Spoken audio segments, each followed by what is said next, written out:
బాలబడి యూనివర్సిటీ మంచి భవిష్యత్తు కోసం తెలుగు విద్యార్థులు ఇష్టపడే యూనివర్సిటీ. కాల్ 9059052378 9059052379. మంచిర్యాల గురుకులం స్కూల్ అనుకోండిగా, అక్కడ హాస్టల్లో చదువుతున్న విద్యార్థులు పాపం అన్నీ అంటే గురుకులంకి సంబంధించిన స్కూళ్ళు కావచ్చు, కాలేజెస్లో కావచ్చు, ఈ మధ్య కాలంలో ఫుడ్ పాయిజన్స్ అని ఇట్లా రకరకాలుగా కొంత ఇన్సిడెంట్స్ అయితే ఈ గవర్నమెంట్కి సంబంధించిన స్కూల్స్లో కాలేజెస్లో ఏం జరుగుతోంది అనేది ఈ మధ్య కాలంలో వార్తలు మనం వింటూనే ఉన్నాం. అగైన్ ఇది ఇంకొక కొత్త రకం. స్కూల్లో పిల్లలు కూడా ఇట్లా ర్యాగింగ్లు చేస్తున్నారు. తోటి విద్యార్థులను ర్యాగింగ్ చేసి దాన్ని వీడియోలు తీసుడు, ఆ తర్వాత సోషల్ మీడియాలో కూడా పోస్ట్ చేసుడు. అసలు ఇదేంది? స్కూల్లో చదువుతున్న విద్యార్థులు కూడా ఇట్లాంటివి చేస్తే కాలేజెస్లో, ఎంబీబీఎస్ కాలేజెస్లో, లేదంటే ఇంజనీరింగ్ కాలేజెస్లో ఇట్లాంటి వాటిలలో మనం విన్నాం. కానీ అసలు ఇది ఇంకా కొత్తదన్నట్టు. అంటే మొన్నటి వరకు ఫుడ్ పాయిజన్ కేసెస్ కావచ్చు, లేదంటే గురుకులంలో అసలు కొంతమంది ఉపాధ్యాయులు వాళ్ళు చేసే బిహేవియర్ కావచ్చు, ఇట్లా రకరకాలుగా మనం విన్నాం. ఇప్పుడు ఇదేంటి కొత్తగా అన్నమాట. ఇప్పుడు ర్యాగింగ్ కూడా దిగుతున్నారు విద్యార్థులు. అసలు ఈ స్కూల్స్ మీద నియంత్రణ కావచ్చు, అసలు విద్యాశాఖలో ఏం జరుగుతోంది అనే విషయాలు కావచ్చు, అసలు గవర్నమెంట్కి పట్టట్లేదా, మరి అసలు ఇన్ఫర్మేషన్ ఉండట్లేదా, గ్రౌండ్ లెవెల్లో ఏం జరుగుతుందో అసలు తెలుసుకోలేకపోతున్నారా, మరి ఎక్కడ గాడి తప్పుతుంది అనేది అర్థం కాని పరిస్థితి. ఇది చెన్నూరులో జరిగినటువంటి ఇన్సిడెంట్. ఈ పిల్లడు చెన్నూరు జ్యోతిబా పూలే గురుకులంలో 10వ తరగతి చదువుతున్నాడు. ఈయన పేరు వచ్చేసి మనోజ్ గౌడ్. సో ఎంత దారుణం అంటే ఈ విద్యార్థిని పూర్తిగా ఎంతమంది 7 వాళ్లకు సంబంధించిన అంటే 10వ తరగతి చదువుతున్న వాళ్ళే ర్యాగింగ్ చేస్తారు.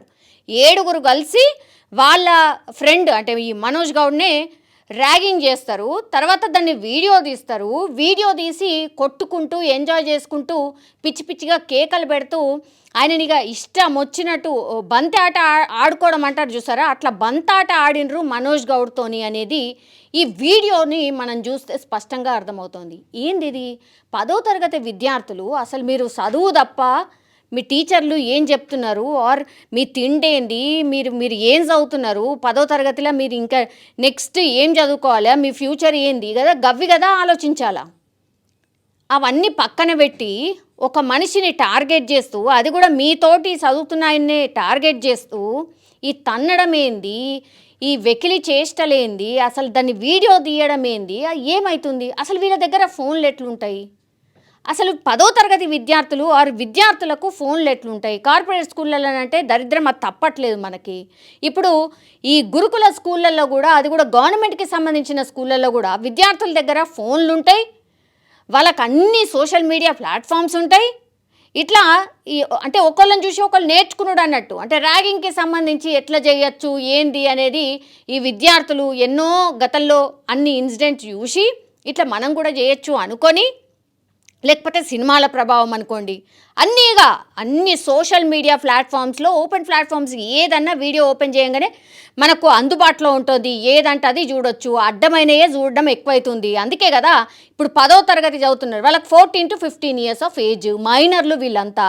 ఒక మైనర్ పిల్లలు 7 కలిసి ఒక విద్యార్థిని, వాళ్ళ ఫ్రెండ్ తోటి విద్యార్థి వాళ్ళతో పాటు చదువుకున్న ఆయనని ర్యాగింగ్ చేసిండ్రు అంటే ఇక దీన్ని ఎట్లా అర్థం చేసుకోవాలా? గతంలో కూడా ఇట్లా చేస్తే పాపం ఈయన వెళ్ళి ప్రిన్సిపాల్కి కంప్లైంట్ చేసిండు. ఏం చేసిండ్రు అప్పుడు?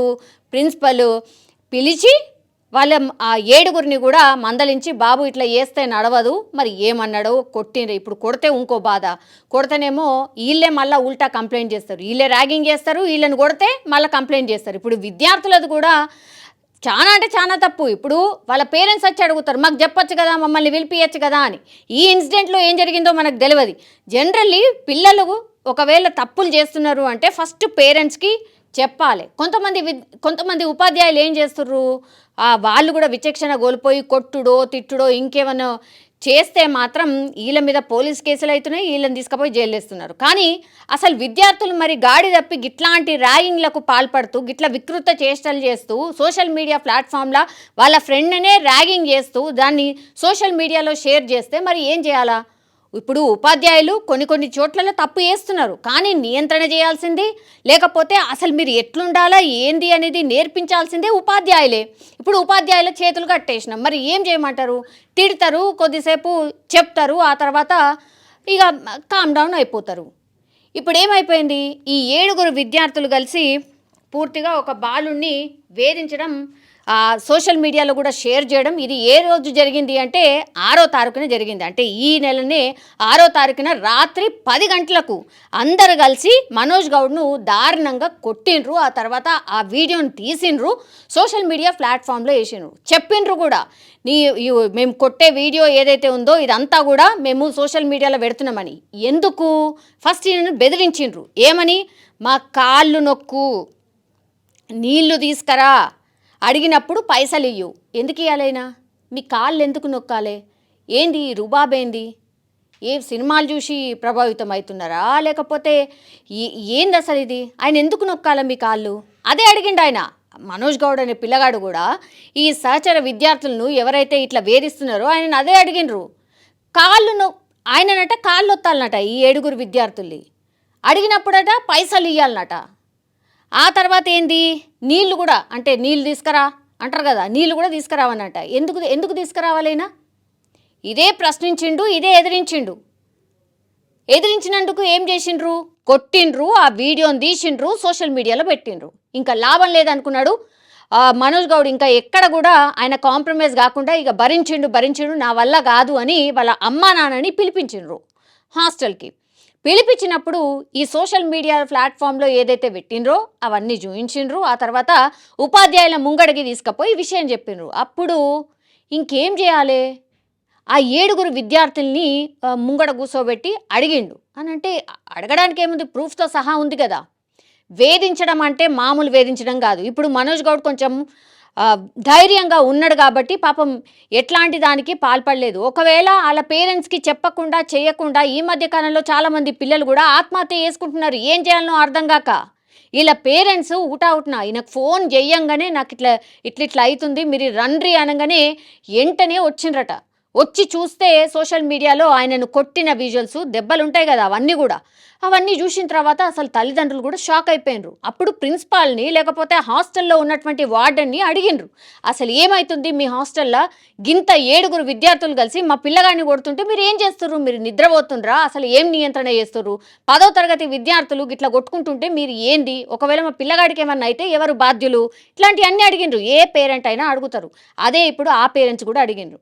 ఇంకా నయం, మనోజ్ గౌడ్ కొంతవరకు ధైర్యవంతుడు కాబట్టి ఓర్చుకున్నాడు. వాళ్ళ తల్లిదండ్రులకు చెప్పిండు, వాళ్ళ తల్లిదండ్రులు వచ్చిండ్రు, విషయం తెలిసింది కాబట్టి ఇప్పుడు ఏం చేసిండ్రు, ఈ 7 విద్యార్థులని పూర్తిగా సస్పెండ్ చేసి పాడేసిండ్రు. అట్లనే ఈ హాస్టల్లో వార్డెన్ కావచ్చు, లేదంటే ఇప్పుడు అందులో ఉన్న ప్రిన్సిపల్ ఎవరైతే మొత్తంగా హెడ్ ఎవరైతే ఉంటారో ఆయనను కూడా సస్పెండ్ చేసి పాడేసిండ్రు.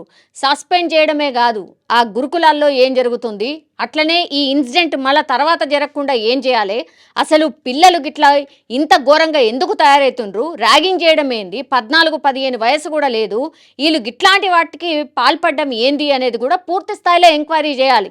మిస్టేక్ ఏడ జరిగింది, ఈ 7 విద్యార్థులు రాతోరాత్ అంటే ఇప్పటికిప్పుడు చేసింది అయితే డెఫినెట్లీ అయ్యుండదు.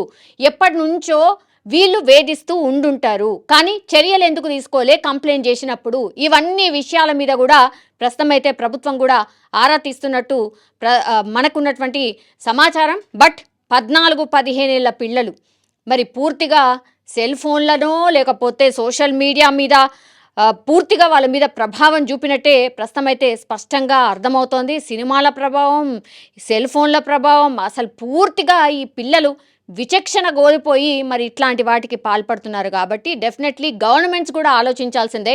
సోషల్ మీడియాకు సంబంధించి మరి ఎట్లా కంట్రోల్ చేయాలి, మన స్టేట్లో ఎట్లాంటి నియంత్రణ తీసుకెళ్ళాలి, ఎట్లాంటి నియంత్రణ తీసుకురావాలి అనేది కూడా డెఫినెట్లీ ఆలోచన చేయాల్సిన సమయం వచ్చేసింది. కానీ దీన్ని అడ్డు పెట్టుకొని ఎవరైతే ప్రశ్నిస్తూ ఉంటారో, ఎవరైతే నిజమైన జెన్యూన్గా ఏవైతే ప్రజల్లోకి తీసుకువెళ్లాలో అవి తీసుకువెళ్తూ ఉంటారో వాళ్ళ మీద ఉక్కుపాదం మోపకుండా ఉండాలి, ప్రశ్నించే గొంతుకులను నొక్కకుండా ఉండాలి. జెన్యూన్గా ఏదైతే క్వశ్చన్ రైజ్ అవుతుందో దానికి గవర్నమెంట్స్ డెఫినెట్లీ ఆన్సర్ చెయ్యాల్సిందే.